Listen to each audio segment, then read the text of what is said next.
اور وہ یہ دھرنا تھا جو بالکل ابینڈنڈ تھا، بالکل ابینڈنڈ دھرنا تھا. کیپیسٹی کی بات کرتے ہیں تو وہاں تو منسٹر کوئی بات کرنے کو نہیں تھا، اور اس دھرنے کے بعد نہ کوئی گرفتاری ہوئی، کچھ ٹی وی چینلز بھی بند ہو گئے تھے 2 دن کے لیے. جی جی جی فرمائیے. جو ہم نے جو دھرنے، اس کے بعد وہ آسیہ بی بی کا کیس ہوا، اس پہ ہم نے ان کو سب کو پکڑا، بالکل سارا کچھ کیا. اب مسئلہ کیا ہے؟ مسئلہ یہ ہے کہ جو آپ بات کہہ رہے ہیں نا وہ بالکل صحیح بات کہہ رہے ہیں. ہر ایک کی کوشش ہوتی ہے کہ جی پہلے آپ ڈائیلاگ کریں، مذاکرات کریں.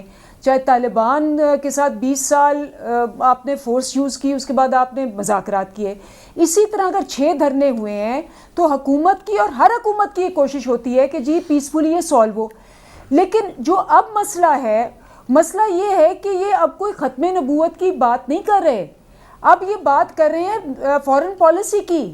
یہ بات کر رہے ہیں کہ جی ایک جو ان کا بالکل کوئی ایریا نہیں ہے اس میں انٹرفیئر کرنے. ایک بات بتائیے دلیپ صاحبہ، تھرڈ دھرنے کے بعد مجھے یہ بتائیے کہ آپ بالکل آپ صحیح فرما رہی ہیں، آپ کنٹینیو کیجیے گا. لیکن لوگ بہت حیران رہ جاتے ہیں اس بات پہ کہ آپ صحیح کہہ رہی ہیں کہ ان کا کوئی کام نہیں ہے فارن افیئرس کے اندر، لیکن آپ نے ان کو فارن افیئرس نہ صرف پڑھایا بلکہ ان کی طرف سے سمجھا بھی فارن افیئرس کیا ہوتا ہے. یہ ایگریمنٹ بار بار دہرانے کا فائدہ نہیں ہے.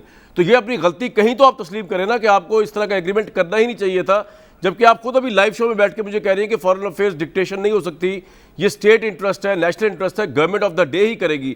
لیکن آپ نے ان کی گائیڈنس لی، آپ نے ان سے ایگری کیا، ان کی باتوں کو مانا، جن کو آج آپ ناجائز بھی کہہ رہے ہیں، غلط بھی کہہ رہے ہیں. تو اگر یہ ناجائز غلط ہے، یہ ایگریمنٹ غلط ہے، سگنیٹری بھی غلط ہے، تو آپ بھی غلط تھی وہاں پہ. اب فرمائیے جی آگے. دیکھیں اس کے بعد بھی ایک اگریمنٹ ہوا تھا، آپ وہ کیوں نہیں دکھاتے؟ کیونکہ وہ زیادہ ریسنٹ ہے. اگریمنٹس تو بہت سے ہوتے ہیں. ابھی یہ جو اگریمنٹ ہوا اتنا پرانا جو تھا آسٹریلیا یو ایس اور آسٹریلیا فرانس اور یو ایس کا، انہوں نے آپ دوزے وہاں چھوڑ کے، وہ اتنا پرانا اگریمنٹ تھا، وہ چلے گئے آسٹریلیا کی طرف، وہ بھی چھوڑ کے پھر کچھ اور. تو یہ اگریمنٹس کے اندر بہت ساری دنیا میں ہوتی ہیں کہ ٹریٹیز ہوتی ہیں، اور اگریمنٹس آر ناٹ نیسسریلی حرف آخر. یہ نہیں ہوتا کہ جی اس کے بعد کوئی اگریمنٹ نہیں ہوگی. نمبر 1. نمبر 2، اب جو ہوا کہ جی انہوں نے فارن پالیسی کی بات کی، یہ بیٹھے ہیں، کل یہ پروگرام میں تھے، کل میں مفتاح اسماعیل کے ساتھ پروگرام میں تھی. میں نے ان کو کہا کہ مفتاح اسماعیل کو میں نے پروگرام میں کہا، میں نے کہا میں فارن پالیسی پہ نیشنل اسمبلی میں جواب دے ہوں. آپ کے لوگوں نے وہاں کھڑے ہو کے اس کالعدم تنظیم کا ساتھ دیا. آپ نے کہا کہ ان کو نکال دینا چاہیے، فرانسیسی سفیر کو تصویریں لی، سارے چینلز نے دکھایا، آپ کی پارٹی ملی ہوئی تھی ان کے ساتھ.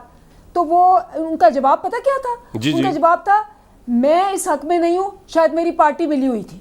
یہ شاید میری پارٹی، سوری، شاید میری پارٹی کیا؟ یہ شاید میری پارٹی سپورٹ کر رہی تھی کالعدم ٹی ایل پی کو اور ان کے سٹانس فارن پالیسی کو. میں سپورٹ نہیں کر رہا. He said that in the program. میں منصور علی خان کے پروگرام میں تھی. تو یہ تو آپ دیکھ لیں کہ ان کی ہپوکریسی دیکھیں کہ ختم نبوت پہ تو سب نے سپورٹ کرنا تھا بھائی، ختم نبوت پہ کون سپورٹ نہ کرتا. یہ جو بات ہے فارن پالیسی والی، یہ فارن پالیسی پہ آپ سپورٹ کر رہے ہیں یہ بات. اور آپ کو یاد ہوگا تیسرے دھرنے کے بعد پرائم منسٹر ٹی وی پہ آئے، انہوں نے نیشنل ایڈریس کیا، انہوں نے کہا کہ جی ہمارے لاکھوں جو ہیں پاکستانی اوورسیز یورپین یونین میں کام کرتے ہیں، ہماری 60% ٹریڈ وہاں جاتی ہے، ہم کسی صورت بھی ایک قدم نہیں اٹھا سکتے. یہ انہوں نے کلیئر کر دیا. This was cleared right away. اس کے بیچ میں اس کے بعد کیا ہوا، کچھ لوگ گرفتار ہوئے، پھر ان کو بیلیں پہ بھی کیا گیا. یہ ساری ایک پروسیس ہے. لیکن جو میں آپ کو بتا رہی ہوں کہ 4 سٹیپس ہوتے ہیں: ڈائیلاگ، نیگوسیشن، انفورسمنٹ اور ایکشن. ڈائیلاگ ہم نے اب کس سٹیپ پہ ہیں؟ گورنمنٹ اس وقت کس سٹیپ پہ کھڑی ہوئی ہے دلیپ صاحبہ، یہ تو بتائیں.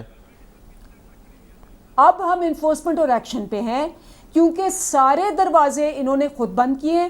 دیکھیں احتجاج کرنا آپ ایکشن پہ ہیں اس وقت، لیکن جی اگر کسی نے بندوقیں لی ہیں اور آپ اسٹیٹ کے ریپرزینٹیٹیوز کو مار رہے ہو اور آپ تباہ کر رہے ہو اسٹیٹ پراپرٹی کو، تو اس کے بعد کوئی یہ کہنا کہ جی ٹھیک ہے، یہ آپ کا پوائنٹ آ گیا، بالکل ٹھیک ہے، چاہے کس کے لیے کھڑے ہو دلیپ صاحبہ بڑا آپ کا کمپریہنسو پوائنٹ آ گیا، جائز نہیں. جی بالکل ٹھیک ہے، بڑا آپ نے کمپریہنسو بات کی.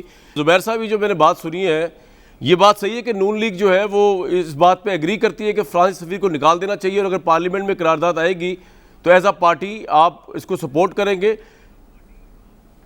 زبیر صاحب کبھی بھی نہیں سپورٹ کریں گے. تو مفتاح صاحب نے کیوں کہا؟ 100% میں آن پارٹ آف مجھے نہیں پتا وہ کس تناظر میں کہا، بٹ آپ نے میرے سے سوال پوچھا ہے تو میں لیٹ می کیٹیگریکلی اسٹیٹ کہ ہماری پارٹی کبھی بھی سپورٹ نہیں کرے گی پارلیمنٹ میں. سن تو لینا، اب یہ ترجمان ہے نواز شریف صاحب کے نا، ان کی بات کو میں نے نہیں، میرا پورا اسٹیٹمنٹ تو سن لیں. ایک منٹ جی جی جی جی پہلے سن تو لیں. جی فرمائیں. ہماری پارٹی پارلیمنٹ کے اندر کیا پارلیمنٹ کے باہر کبھی ایسے ایکشن کو سپورٹ نہیں کرے گی کہ جس میں کسی ایمبیسڈر کو نکالا جائے. اور دوسری بات یہ ہے کہ وہ انہوں نے جواب دینا تھا ان کا کہ جی فیصل واڈا نے جو کہا کہ پرائم منسٹر سے چھپا کے ایگریمنٹ کر لیا. اصل پرابلم تو یہ ہے، اس لیے میں کہہ رہا تھا ان کی کیپیسٹی نہیں ہے. اور وزیر اعظم مست بیٹھے ہوئے، وزیر اعظم should have called Faisal Vawda and the two ministers today and taken action against them کہ آپ نے how dare you sign the agreement. پتہ آپ کے وزیر اعظم کو پتہ ہی نہیں اتنے، نہ ان کے ڈالر کی ریٹ کا پتہ ہوتا ہے، نہ ان کو کسی اکانومی کا پتہ ہوتا ہے، نہ فورن پالیسی کا پتہ ہوتا ہے، نہ 370 یا 35 انڈیا کرنے جا رہا ہے. پتہ کس چیز کا ہوتا ہے ان کو؟ رائٹ، پوائنٹ آ گیا آپ کا.